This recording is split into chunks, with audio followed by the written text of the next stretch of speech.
최승재의 분류 한국사 교실에 입장하신 여러분 대단히 환영합니다. 왜냐고요? 크게 환영하지 않으면 여러분들이 삐질까봐 그렇죠. 여러분의 교과서는 시대별로 정의한 시대사, 이 시대사인데 쌤의 강의는 파트별, 즉 분야별로 정리된 분류사입니다. 발상의 전환이죠, 그죠? 즉 정치면 정치, 경제면 경제, 이렇게 파트별로 묶어놓은 역사입니다.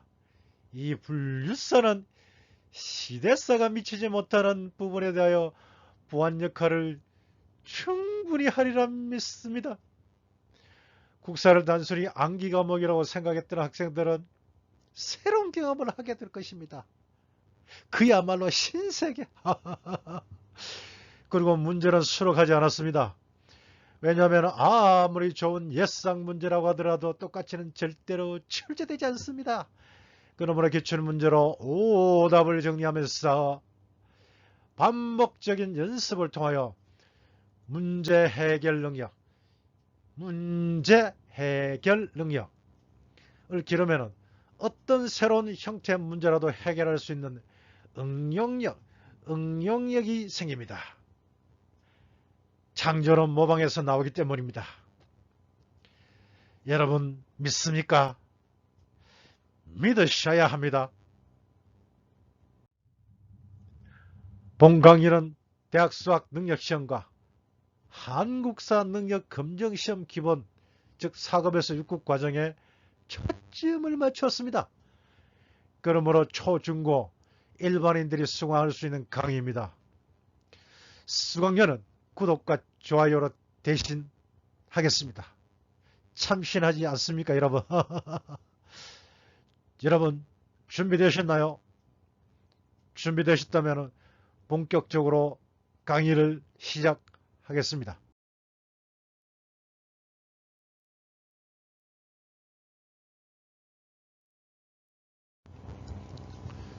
최승재, 이게 한자로 하면은 이 정승승 제목 제자예요. 그래서 쌤이 가만히 생각, 쌤 이름을 리플을 해보니까 요거 정승감이라고 하면 되겠네, 이렇게 돼 있고, 유튜브에도 이 정승감으로 검색을 하셔도 됩니다. 어쨌거나 요 최승재의 분류 한국사 제1강은 한국사의 바른 이해와 이 선사시대의 문화에 대해서 알아보도록 하겠습니다. 첫 번째가 한국사의 바른 이해인데, 역사의 의미 그리고 우리 한국사와 세계사가 가지는 관계에 대해서 알아보도록 하겠습니다. 자, 먼저 역사의 의미에 대해서 공부를 하겠습니다. 선생님이 이래 강의를 할 때 칠판에 이렇게 판서를 합니다. 그런 내용을 그대로 이 책으로 옮겨 왔습니다. 여러분들은 필기 많이 안 하셔도 됩니다. 그럼 먼저 역사의 뜻부터 알아볼까요? 여기 역사는 보면은 크게 두 가지예요. 자, 사실로서의 역사가 하나 있고, 그 다음에 기록으로서의 역사가 이렇게 하나 있습니다. 자, 이것이 이제 대표적인 역사관인데, 이 사실로서 역사는 19세기 독일의 역사학자 이 랑케 선생이 대표자입니다. 자, 여러분, 이 랑케 선생이 한국에 귀화를 한다고 가정을 하고, 이 랑케 선생한테 붙여주면 안 되는 성이 뭔가요? 뭐라고요? 옷이요? 그렇지요. 옷이성을 붙이면은 랑케 선생은 졸지에 오랑캐 선생이 됩니다. 오랑캐 선생이 될 뻔한 이 랑케 선생의 말씀을 한번 볼까요? 역사가는 무릇 자기 자신을 숨기고 역사적 사실로 하여금 말하게 하여야 한다. 그러니까 역사가는 자기 자신을 드러내면 안 되고 오로지 역사적 사실에 의거해서 역사를 해석하면 큰일 나죠. 그러면은 역사를 보아야 한다. 다시 말하면 여기 이제 실증주의죠. 이 실증주의적 입장의 역사관으로 볼 수 있습니다. 자, 이에 반해서 20세기 그 역사를 대표하는 이 학자가 영국의 역사학자 E.H. 카 역사란 무엇인가라는 책을 지은 분인데요. 그것도 그 증손녀가 얼마 전 며칠 전 신문을 보니까 이 증손녀가 지금 역사란 무엇인가 책을 또 펴냈더라고요.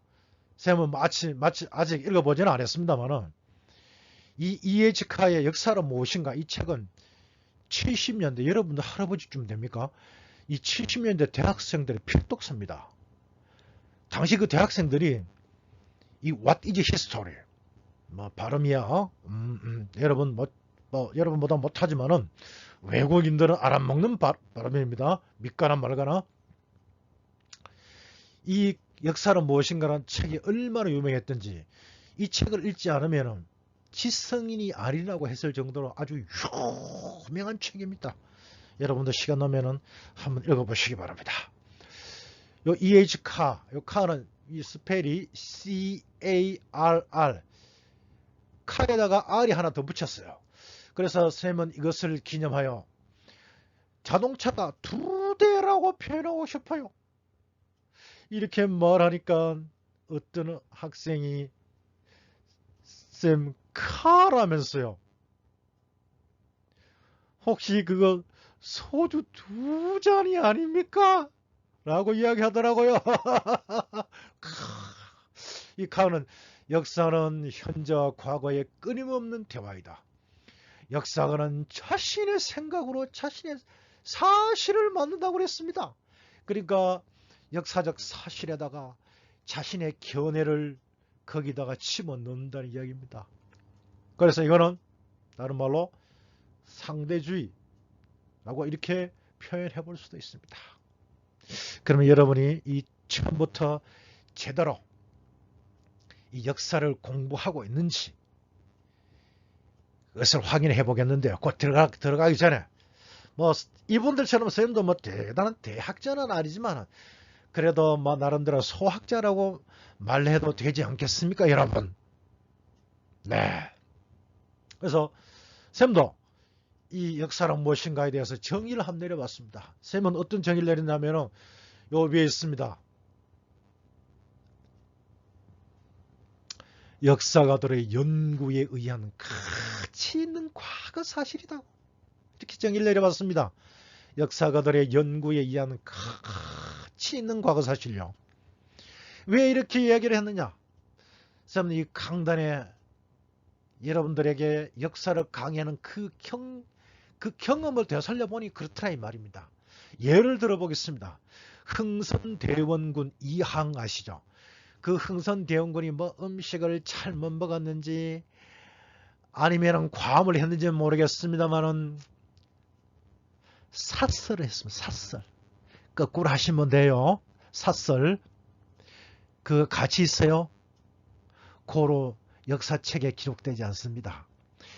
근데 이 흥선대원군이 왕권을 강화하기 위해 임진왜란 때 불타버렸던 경복궁을 충궐하고 안동 김씨를 축출하고 서원을 철폐하고 양반에게 군포를 부과하고 너무 빠릅니까? 이런 가치가 있습니다. 그래서 그 가치 있는 사실은 역사책에 기록이 됩니다. 이 셈 정의도 인류했죠. 막 그렇다고 생각하시고 자 아까 내용 잠깐 3차로 빠졌는지 어디로 빠졌는지 모르겠지만 빠졌습니다만은 자 본 궤도에 들어가서 저 아래 피라밋이 보이는데 잘 안 보입니까 여러분? 쌤 눈에 피라밋입니까? 어쨌든 쌤이 피라밋이라고 그랬습니다. 피라밋이라고 하고요. 자, 이 피라미드는 이집트 왕의 무덤이라면은 여러분 사실로서의 역사입니까? 기록으로서의 역사입니까? 아, 요 쌤이 요 기록해놨다고요. 기록으로서의 역사입니까? 뭐라고요? 그렇습니다. 사실 피라미드는 이집트 왕의 무덤이다. 이것은 사실로서의 역사가 됩니다. 사실로서의 역사. 그리고 이 피라미드 중에요. 이 쿠프 왕의 피라미드이 대표적인데 이 쿠프 왕의 피라미드는 돌 하나가 2.5톤이고 230만 개로 구성되어 있다. 어마어마합니다. 우리가 만약에 이때 태어났더라, 이때 이 노예로 태어났더라면 우리는 반 죽었습니다. 이 돌나라도 죽었습니다. 자, 자, 이것은 사실로서의 역사입니까? 기록으로의 역사입니까? 그렇습니다. 역시 사실로서의 역사가 되겠습니다.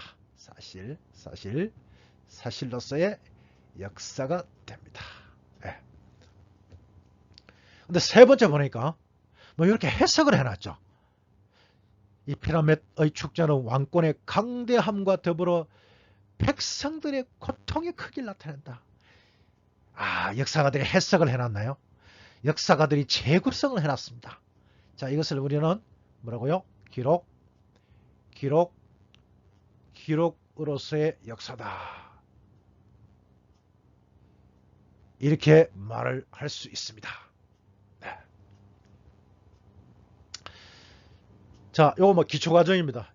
요런 그 기초 내용을 가지고 자, 차근차근 또 두 번째 기초로 알아보도록 하겠습니다. 이 선사시대와 역사시대의 구분인데요. 우리 한반도에 사람이 살기 시작한 것은 지금으로부터 약 70만 년 전인데 이 시대를 일컬어서 구석기 시대라고 합니다. 그리고 신석기, 또 뭐 학자에 따라서 이 구석기와 신석기 연결해주는 과도기적 시기를 중석기 시대라고 하기도 합니다.